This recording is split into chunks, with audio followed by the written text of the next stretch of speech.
Stéphane, Babi, il faut. Mais les autres zobet na bino li solo. Confinement batu bana banda bobinga na nuti. Mai na limité zate, mai bimate, na limité.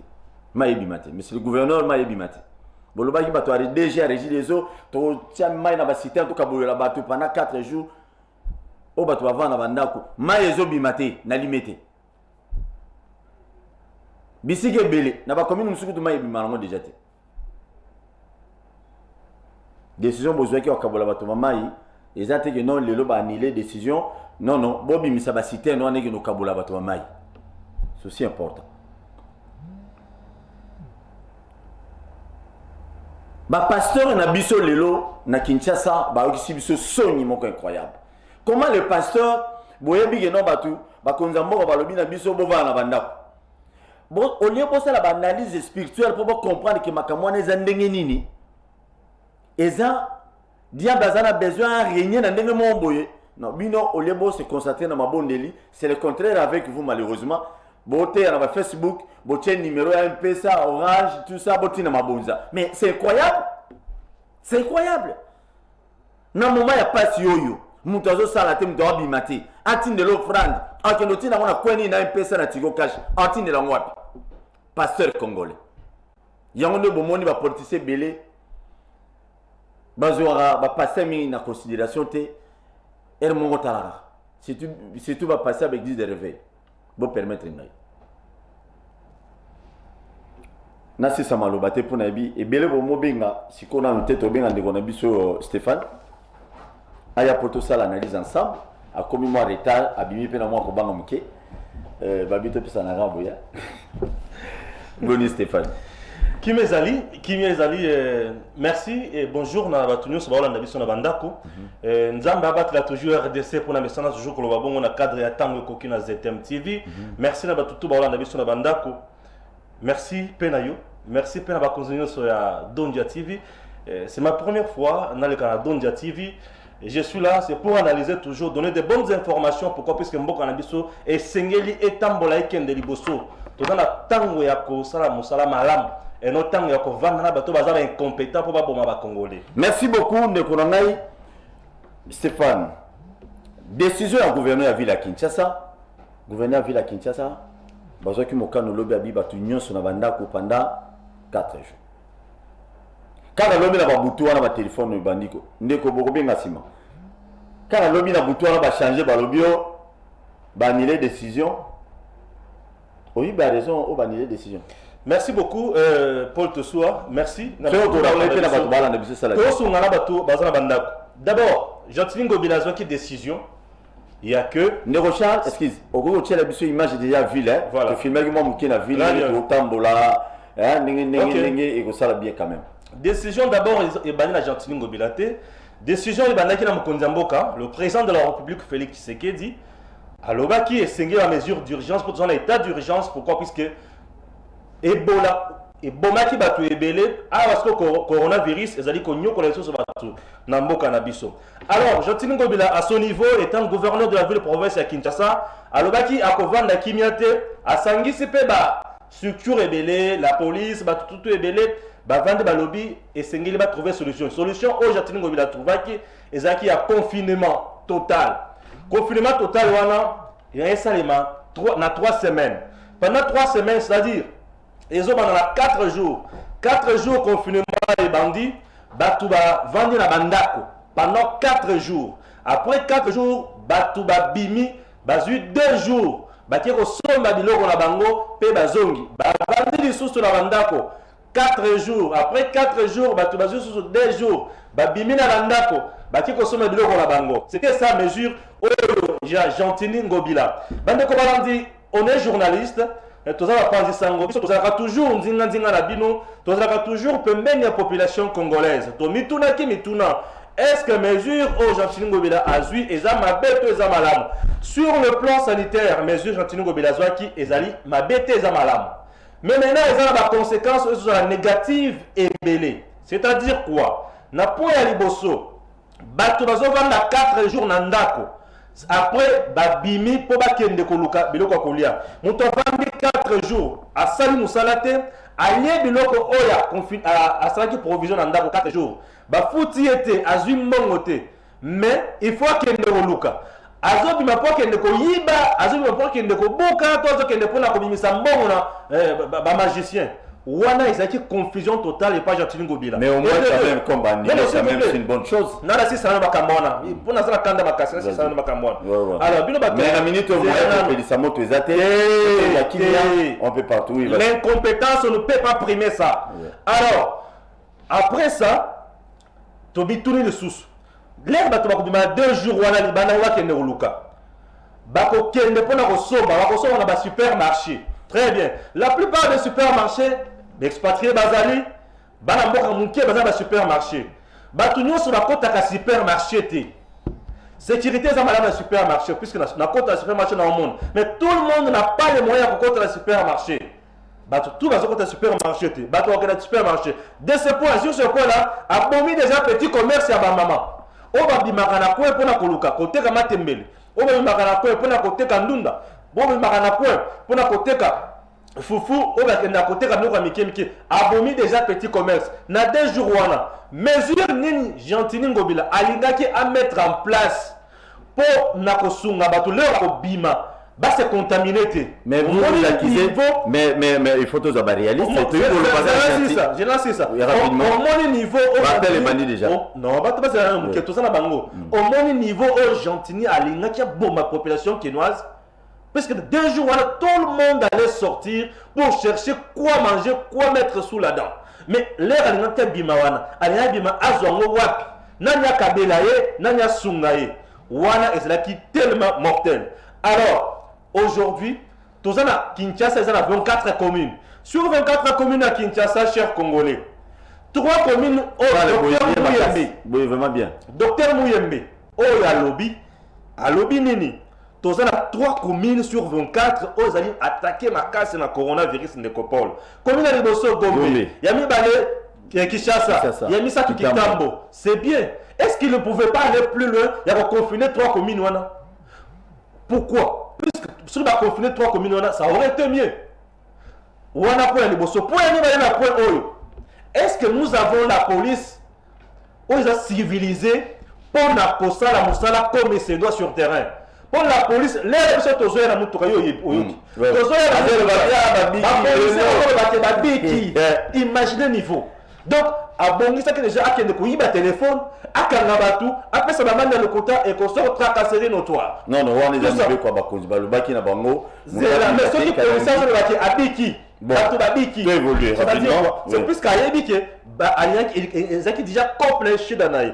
Tout le monde a pris les policiers tout ça na bangoda armé puisque la période d'urgence on a ce qu'on appelle en sciences politiques la police na armée basangisi bango yoso bakomi esika moko basala mission moko est-ce que balinga ki basala makambo na commune na Kinshasa mobimba donc ezaki moi pas mingi confinement na si ça se comprend confinement ezaki avantage ya banani ezaki avantage ya bakonzi oyo bayiba bambongo ebele oyo bazala bambongo ebele na baba oyo bazala biloko ebele na bandako na bango. Pourquoi? Parce que la population quinoise mange na taux du jour.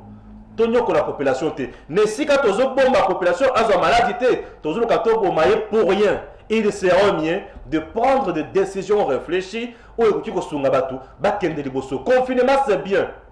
Bon confiner batu pour na ko traiter bango. Donc pour la bango examen et bon on va finir est-ce que va pour Kinshasa bakamuni yozo wana pour to bazo pesa batu ebele bazana bulletin de paie téléphone les gars on a déjà beaucoup binga et ça la bulletin de paie la plupart de Kinshasa bazana commerce ou tozo benga informel bazana secteur informel à économie mutu ça c'est-à-dire azana cabine na coin azoteka mapa azoteka ndunga. Stéphane allô bonjour. Oui papa benga puis comme on a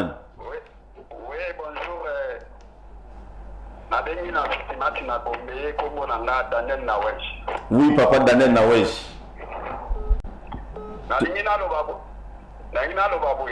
Rapidement pour battre bazo côté belé.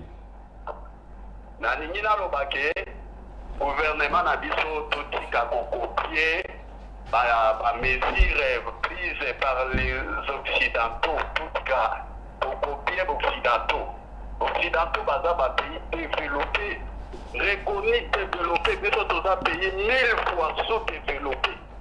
Totika kukote bango babani na bandako bazo la police aza wana na service à population.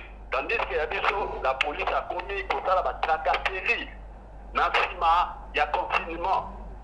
Soki balobi bato bamata moto mibale te elingi koloba te ke ekomi infraction eza conseil la police akobenga monteur ayisi kitisa motu moko to chauffeur a taxi kitisa motu moko ekoma sida te ete nga naza politologue de formation balobi une autorité ne peut pas prendre une décision qui sera remise en cause, c'est-à-dire quand une autorité, président de la République, Jean-Denis Ngobila aux autres décisions, et si on réfléchir dans des fois, afin que décision na yoana, oya kozungi la mona simati.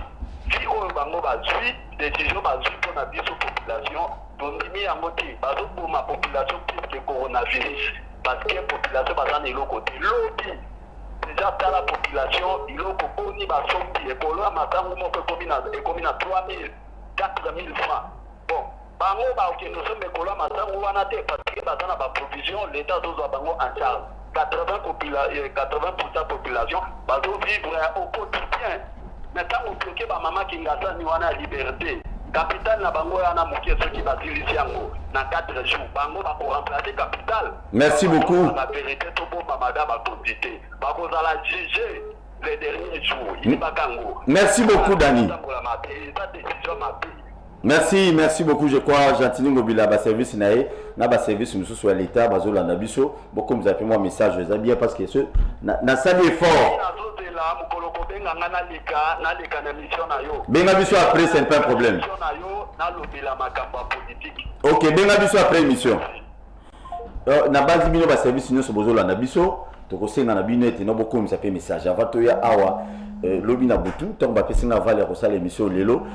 Charles, tu de tirer na plan au pénal ils a bien ma casse pour nous déranger batu nanda côté.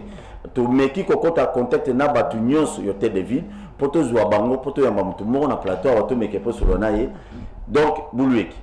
Voir même ministre au porte-parole du gouverneur provincial na kota qui a contact boulueki. Il faut pas comprendre le pourquoi mais to konane ka ngobilate ko zape décision puis ba konza likolo ba ko essayer à annuler bataille ba conséquences belé yango s'il vous plaît.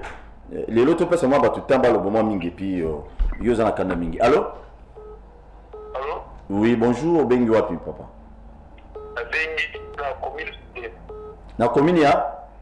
Yansele. Oui, commune Yansele. Bien le voyez. La façon dont gouverneur a de la ville pour que les gens sachent la décision à est-ce qu'à raisonner qu'on peut payer tranché? On va bien organiser. Ils doivent organiser. Mais c'est pas les 4 jours dans la dame. On doit attendre à maille. Donc on peut aller à Kumba la pousse. Alors il faut aller pour 8 difficile. En vivant en dernier. Nous allons sur la colonne et tout là. On peut aller à la même chose pour que on ait un soin qui est dans des. Quand on va vivre tous les jours. Pour 4 jours en dame, 2 jours après la zone de l'université. Est-ce que 2 jours en dame, on va vivre en Ouad? Est-ce que tu vas venir sur le monde en 4 jours de l'université? Après, les 2 jours là, qui sont dans le kilo, qui sont de bilo. Mais le pays, on merci beaucoup Ndegonangaï. Merci Toko Sabatu Moussou, s'il vous plaît. Nabandi, avant de que Stéphane Aloba, Ndeko, décision par Konzibazouaki, Tolobara na sentiment petit. Ils ont des décisions bien pour nous protéger Bisso. Bisso va te vendre na Bumbu, na Selembao, na Kaluka, un peu partout, dans le sens que non, tous à la paix à terre la coronavirus. Tout le monde a ma bête. Bakonzi bazara ma bête quand ma bête ngobila. Binonos robela ngobila ma bête. Bien moi qui ne peut te simiter. Bon, la décision to côté le manqué attends bino bolo banitro. Moi réaction mkendeko. Réaction est déplorable au niveau de la population.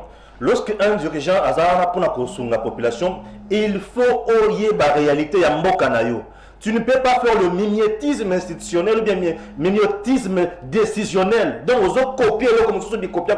Pas au Bambi. Non. Okay. Il faut tenir compte de Makamona. Parce que selon les informations, il y a des journalistes. Puisqu'on est des journalistes, les informations sont tellement déplorables. Déplorables pourquoi? Il y a une question que la police a marché. oh militaire mais sur terrain hier soir, ce n'est pas officiel. Oui. Sur terrain, nous sommes des hommes de terrain. Sur terrain, il y a des jeunes qui se préparaient pour copier la boutique Nabutu. Voilà côté Nayo. Mais je vous dis, pour copier la boutique Nabutu. Et je voyais aussi certains responsables. Vous voyez l'insécurité que cette histoire avait engendré. Donc, ils ont la décision impopulaire. Merci. Vous insister, toi. Oui, Ndeko, bonjour. Comment on est? Allô? Allô, bonjour. Comment on est? Bonjour, monsieur Tossou. Oui, bonjour, monsieur Tossou. Monsieur Jessi, na benga commune à Mongafula. Oui, Jessi. On a contribué rapidement au peuple congolais, surtout les Quinois. Niveau et conscience, tout ça, Mingi bazo condamné gentiment wana ROO, leader musu politique, à côté de Wendete, à côté de supermarché, à Matarabis au comité. Donc, bango bazo batu ba continuer otambola ba vivre la vie bazalaki nango alors que bango bakota biste. Donc toza exposé gentiment qui décision mo ya kitoko makasi o biso to sali boye eza bêtise à monene to incriminer gentilité pour retourner na ABC qui a annulé décision wana parce que toza exposé jusqu'à là la Kinshasa na batouso niveau de conscience on va battre que couronne ezali dans le niveau de conscience au Kino aza nango vraiment eza bêtise makasi on va excusez-moi vraiment na pression mo de sikozali. Merci, merci. Je voudrais réagir rapidement à Lukamonde Kolobi. Non, Kinoa aux décisions gentiment à qui bango, il y a pas confiné bango na bandako, ils a prison à ciel ouvert, baba les savons bongo ils a ko boma. Koloba que ils a qui décision moko salvatrice, je vous dis frère, qu'ils a décision salvatrice té.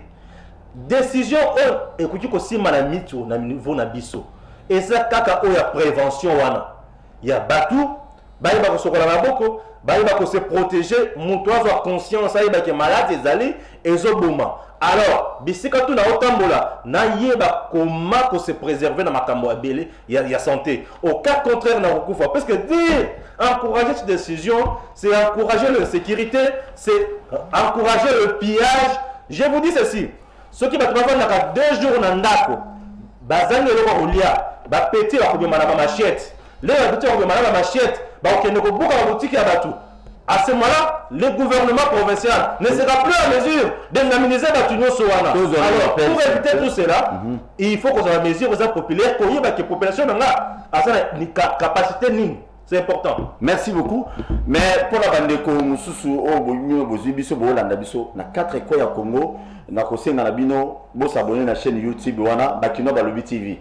Tous les éléments de Salaki depuis 6 heures à l'élo dans la ville province à Kinshasa. Moi, Bissike Belé, équipe n'a pas de vidéo dans la chaîne YouTube. À l'exception de Mamtolo, bon, on a fait la réalité sur la chaîne YouTube.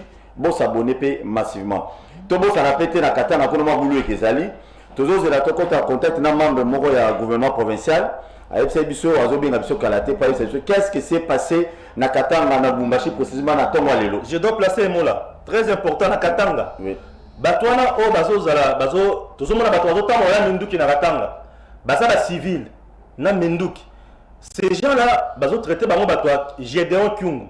OK, qui est Gédéon Kyungu? Bakata katanga bien sûr une milice. Non de raison que image à Kinshasa une milice réservée à Gédéon Kyungu. Bakata katanga, qu'est-ce qui s'est passé? Gédéon Kyungu c'est un Congolais o azaki na Zamba azoboma azopiller azoyiba azosala mamolo sur mabe. Pour faire la paix, le régime de Joseph Kabila, balobaki nini, tous à Gédéon Kyungu, pour ça pembeni, to condamné sous souté, boyete, à la sanction avant comme ça au nom de la paix. Au nom de la paix, Bazou Gédéon Kyungu bachewana. Ce qui est grave et horrible pour tout ça, Bazou Gédéon Kyungu babandi connaît ça un frère du gouvernement, un assassin. Mouto a bomi, mouto a violé bas, mouto a sali ba moi B. Basuye ba entretenir pour la ko banda rouler ça y est na batunaye. Et le seul fait que Gédéon Kyungu place à Vandaki Bazo pesa sur ce bilan au lien de banda kozela yango liboso te. Le nouveau gouverneur a qui coach en résidence surveillée. Je dis qu'il fâché. Oh bazo pesa sur bilan au lien a jour réclamer bilan au lien.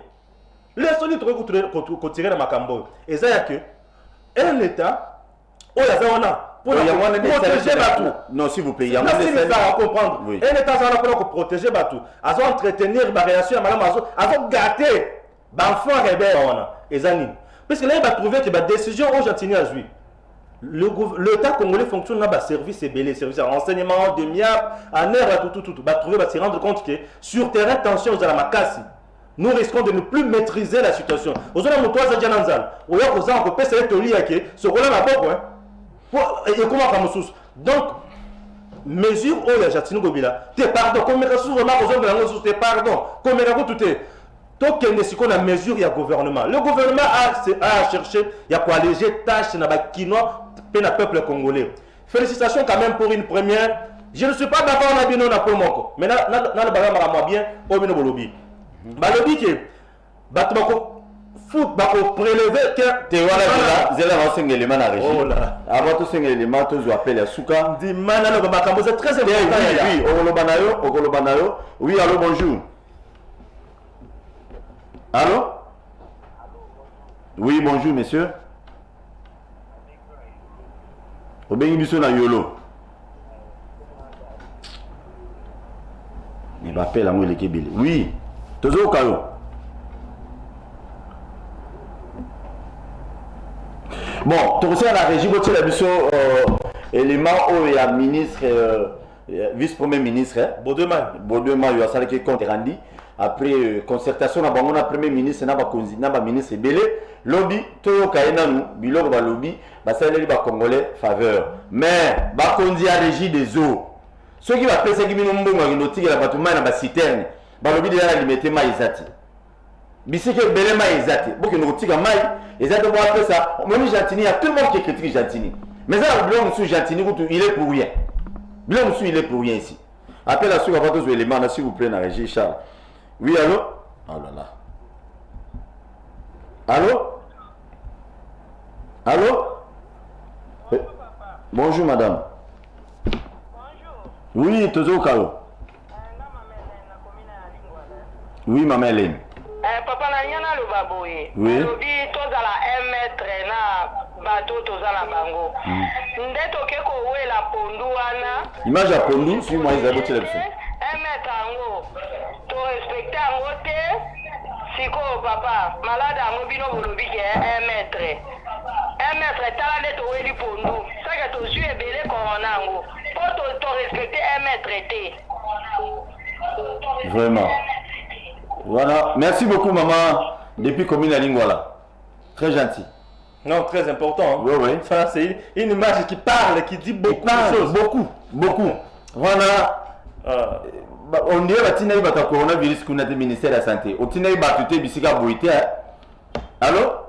Tu as un niveau, tu as comme ça qui bat. Oui, allô, bonjour. Bonjour. Allô, bonjour, c'est de la... Pardon? Bon, s'il vous plaît, Token Charles, c'est la une imagination. Où le ministre, vice-premier ministre, il y a budget, Bonjour Mayo, le ministre, il y a une Vital Cameroun. Le ministre du gouvernement. Moi, ma précision, c'est ça. Ministre du merci. Alors, tout le monde, nous, et bon, tout le monde, uniquement de la période de mars à juin 2020.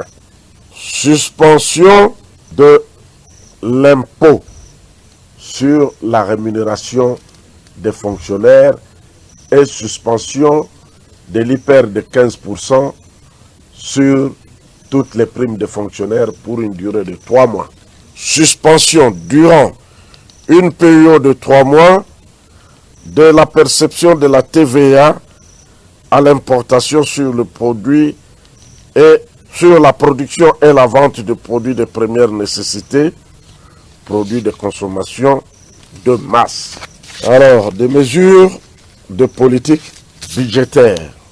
Il est décidé l'amélioration de l'allocation des ressources par la reconnaissance de la prééminence des dépenses contraignantes.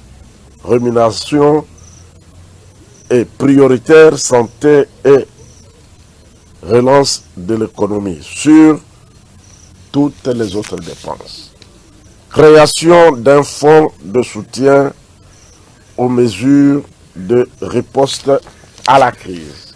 Mobilisation des appuis budgétaires et à la balance de paiement, notamment par le contact avec la Banque mondiale, le FMI, la BAD et Afrixim, notamment.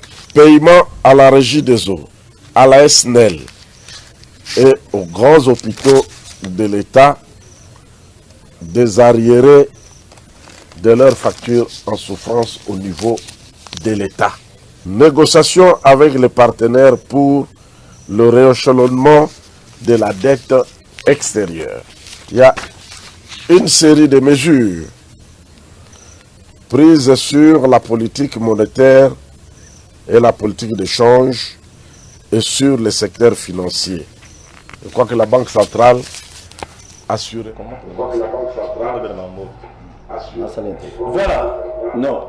J'ai là. Et l'autre aussi n'a pas. Et l'autre aussi n'a pas nanou. Ils ont une décision na bango. Bakoza la police bozola na botobe na biso. C'est une bonne chose. Mais botika pe au matapé, ba policier belé na sima. Na première cabine, baza 3. Na sima kono ba suki 20. Donc, Keba, coronavirus qui paraténité. Et ils ont ministre, ils ont député. Combien plus fort de policiers? Combien plus fort de policiers? Les policiers, par exemple, qui nous ont dit, ils chauffeur, roulage, contact, tout ça. Parce que la femme a beaucoup de gâté, cache netté, il faut les voir quand même. Pour tout le monde, roulage, c'est quand même important de la police. Commandant à Bengabi, tout le béla, mon processus c'est important. Surtout quand on va couler dans la cité, tout ça, il faut policiers, ils allaient protéger. Tu dois te protéger aussi. Nous ne pas les éléments, non? Bah, monsieur, au gouvernement, a vu d'abord. Quand même, nous avons critiqué le Kambasa et le côté, Fatia et le côté, Tala, Bilo, rappelé Sibino. Félicitations. Ouais. Félicitations à Premier ministre Lunkamba. Félicitations à FCC. C'est pas un problème. Maman coronavirus, c'est à cacheter. Et là,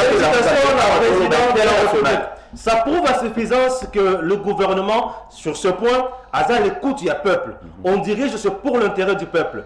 Alors, à l'Obini, point Liboso. À l'Obi, tu vas foutre un courant. C'est très important. Pendant 2 mois. Il y a la Toumini. C'est très important. Ah, la musée, merci. C'est très important. Eh bien, ce musée a ne jamais trahir le Congo. Voilà. Voilà, musée Laurent Désiré Kabila. Paix à votre âme. Alors, à Lungawana, le sous impôt sur salaire, il y a battu. Na premier battu à 15%. Pendant ces 3 mois, félicitations au gouvernement de la République. C'est très important. Si vous avez ça, lobby que locateur, bailleur, patient, non, mon bébé ici. Il y a un bébé ici. C'est maman Benimi. Oui, allô? Allô? Allô, bonjour. Bonjour, papa Bengi Wapi Kombolan. Voilà. Problème, il y a gouverneur, décision. Kombonani, papa, s'il vous plaît. Kombo Martin Dinganga.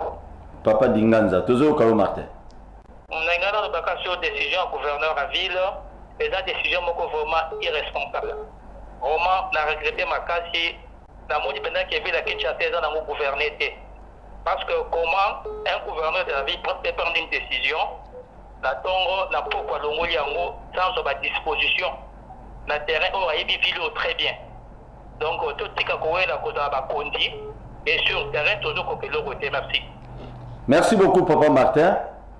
Mais, Binoura gouverneur, Binoura Kazika gouverneur, il y a là, la Mugi, moi décidé. Moi, d'après mon bras droit à gouverner la ville à Kinshasa. Il faut bomber la paix, bon se défendre. Ceci est important. Bon, le ballon, tout ça, qui bouille, pour la bouille. Appelle la bus sur l'hôtel de ville les Amingaï. On ne sait pas si pourquoi. Oui, allô, bonjour. Allô, bonjour. Ouais. Bonjour, papa. Bonjour, tozolanda on ndekoloba rapidement ya bato ebele bazokota. La côte, yebisanga na niveau wana. Oyebi koma batu bakonyokoma na ndenge ya malade wana kuna liboso. Mesure ya Gentini mama. 4 jours na ndako. Mutu anye biloko oyo abombaki. Lelo akomima 2 jours. Akoza mbongo wapi po solo biloko mususu lisusu. Tozotinda bato siko baikende copier magasin ya bato. Tozotinda bato bakende kosala mobulu. Non, ce n'est pas ça. Les gens ne sont pas des magiciens et nous n'avons pas un gouvernement où les gens sont en charge sur le plan de salaire. Bato ebele na mboka na biso ba debriaka, bazalaka na salaire te pour gouvernement pesa bango biloko malonga. La mesure ya malonga ya kosala, ya kozwa eza ya ko pesa bato. Misala. Misala pesa solution. Zela si ça peut ya suka ndeko Paul. Ndeko Gentini te toi na point suka te na la Gentini na makambo na ba ideko bunganga ba frontière na biso ya Congo central ya côté ya bandu ya côté grand bandu de consort tia la police na ba soda ba vanda wana pona ko contrôler mituka malamu nani azokota nani azobima et d'ailleurs ba pekisi ko kota na ko bima à ce moment-là ko sunga biso et nous allons saluer une telle démarche. Merci beaucoup. Ndeko pour moi qui makambo eza penda danger eza sérieux na sena régie batela biso photo mo bowana bomo les autres sur les réseaux sociaux président Poutine yemogo botana on est dans un conseil des ministres président Poutine mais moi Fati aya na ye kada couleur président Poutine yewana taba ministre kana ne bavani mipanzi yemogo de yemogo bi oh rutu oh corona wa yela boyo amuna neti tara ni va président Poutine et ngaye obi na grand boule pena wa Poutine biso fois comme appelle boy parce que nous appelons que non bon tout ce gaga to ya m'appelle là tezoya alors bonjour avec l'ingénieur Lembo le oui l'ingénieur Lembo le tozo ka onde kona ngai la participation là premièrement ngaki za la bo on a fait la félicitation à régime ya président la biso Kabila po tozali na maladie ya chikungunya tomonaki bakabulaki bamoustiquaire awa après 2 ou 3 jours tombe malade bani mais depuis coronavirus ebandi na monde là le régime a passé le temps qu'est-ce qu'ils sont en train de prévoir et bamoni ke sont peut-être baza mokie mpona koservir population te mpona kokabola baméthode préventive mpona koprotéger population baasocie baparticulier na baprivé et contribution à propos ya makambo ya baénergie des eaux mpona nini ye alingaka kotraite na basociété privée eza na basociété ebele na kisasa basalaka baforage baservaka baparticulier ma il peut pas traiter avec place oyo aza na incompétence ya kokoma société mosusu ekoza na possibilité ya koatteindre yango akotraite na bango te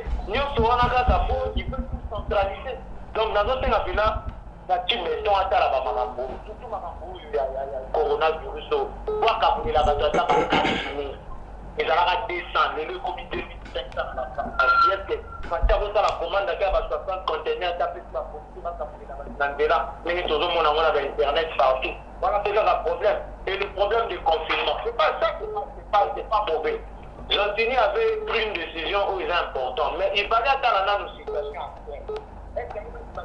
est-ce qu'après devenir il va faire ma provision lui là quand la situation sociale là on va monter que poser plein problème donc quand on va pas jouer il faut battre la monnaie à niveau nyonso na ba réunion sociale tout ça so il est là battre na ba réunion sociale la population donc contribution na merci beaucoup ingénieur merci ndeko poto silisa mutune ya suka ezali pas ya ba pasteur ya ba serviteur de Dieu wana to mona président Poutine yemo azomi protéger comme plus forte yo na ngai ya no zo mona ba député nyonso Congo Bololo les important botongo la Congo Bololo na citroté ba melaka Congo Bololo ya pamba sans que ezala o niniti Congo Bololo na citron batongo la ngoti biso to kola na mboka donc mela Congo Bololo ya romela sans problème bo 500 na basinda na bo meli parce que 500 makasa ya citron na Congo Bololo po melati otongo la petit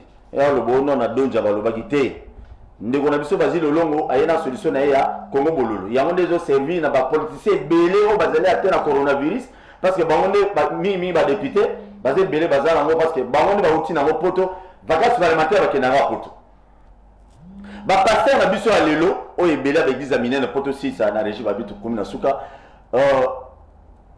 depuis coronavirus eye na to mona ta na chaîne de télévision mo côté mutate ya coronavirus mutasa la sensibilisation songolo paralate mais au moins et là tozo mo les anini azote ya na YouTube azote en direct ou bien na Facebook atene numéro RPC au France c'est ce que nous voyons biso yo to mona on a ba réseaux sociaux biso tout kotambo alors par na bango les anini ba fidèle na bango parce que bango na minute baza très bien protégé. Merci Ndeko Paul. Pesanga 2-3 minutes na 6 na loba likambo. 2 minutes maximum. Merci. Likambo liboso. Nzambe azanzambe unene. Aishiwa kate. O nso ko belela ya kosala. Pona nini ba pasteur na biso te bazokende kosambela biseka bato coronavirus bazo la mboka. To mona idea sikate na lobaki geno azo kino mona théâtre de chez nous. Sikate na masque la mato. Oh non. Ça pasteur bango tout baza papa. Bango tout baza banda ko balati masque lokola biso nyonso. Wana point na liboso. Point ya mibale. Pourquoi bazokende kosambela bisika bato baza na coronavirus te? Wana bazokende te. Point ya misatu. Pona nini bato bazala banda ko bisa zo sala matin mais bango ba pesa bango numéro ya ba MPSA et consomme petit na bango mbongo. J'ai vite compris, il s'agit il y a commerce religieuse en République démocratique du Congo. C'est commerce religieux en République démocratique du Congo et ça on a pour la population. Et j'ajoute encore ba campagne de miracles, campagne de guérison. Voici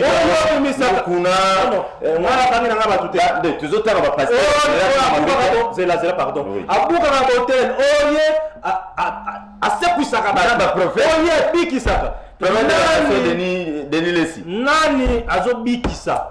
Jusqu'à présent, tout va vendre ma palais, bazoter à l'internet pour appeler ça dans mon l'État congolais Fongolamis, mais ne pas comprendre. Si c'était moi le dirigeant, j'allais fermer beaucoup d'églises. Si c'était moi, Jatini Mobila, Nenamnik. Comment bololo? T'es bon mais la comment bololo n'est pas blague bon mais la comment bololo tongo pourquoi? Sur mais la tongo midi pour me folie après. Et ça tombe là on nzala to on estomaté au meli au lit après. C'est aussi important. Très bien. Mélange ya citron na comment bololo bosala na bino ngoti. Mélange bino bosala bozui makasa paipai. Bozui Congo bololo to kozwa, bozui lumba bozui chilwa beno babenga na chiluba. Tala biso ba villageois. Chilwa beni bozui wa makasa solo bosangisi et toki makasa au finiki couverture. Sur la couverture au finiki bama puta mamata misatu mine. Donc mon pépé du mati.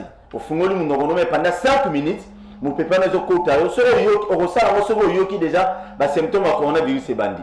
Ezate ya kisa mundele po déjà na ministère de la santé numéro ba pesa ba yambaraté donc okokufa po numéro ya santé zo ya ba yambate et le kate mais okokufa peke kuna pe na santé na minute ba bazo benga mingi. Ligne rose a peu saturé mais en attendant toujours comment bolo ya bazu le longo. Vraiment nza me fa ba bazu le longo. Obike na betam susu ata we monsieur Sili bazu le longo penda gouvernement congolais barolo ba Basile zona moi $200,000 o ebi batu boni na minute oyo o bazana coronavirus na bandako mais babiki d'aller vite quand Congo bolo 2000 3000 francs oui non félicitations donc l'état congolais c'est pas valeur la batu qui a servi ses les maires politiques groupe à battre. Je dois vous dire qu'il fut le meilleur élu de Kinshasa en 2006. Oui, Malo n'est pas un vrai bacal qui s'amène dans la politique. C'est quelqu'un qui a porté la réforme et ma carte. C'est toujours comme ça. Merci beaucoup. J'ai dit un grand merci, na bienvenue Lyotan Jolie. Merci Adolphe Elman et sa femme Véronique Lumand Balandi. Merci na bala masina nyonso, merci bana Bungu, bana Kitambo, bana Limete, bana Selembao, bana Kasangulu. La fois passée babina bossé autant babino. Merci na confiance bossé la biso. Likambo ya Est rébellion côté na STT. Ils ont moi ba milice wana ya Jo wana na Gédéon, de basage n'importe quoi. Mais na basoda la biso ba tché calme, donc karaté, on doit arrêter ces bandits-là qui a été protégé par Joseph Kabila. Merci beaucoup, et ça engagé. Merci beaucoup, abonner si tu n'as pas l'information, je t'informe. Les émissions, s'il vous plaît, des annonces. Puisque vous avez des annonces. Vous abonnez massivement à la chaîne YouTube, à Kino Lobby TV, et vous savez bien, pour nous avoir des informations, désolé, je m'appelle ici Lobby, rendez-vous Lobby à 10h.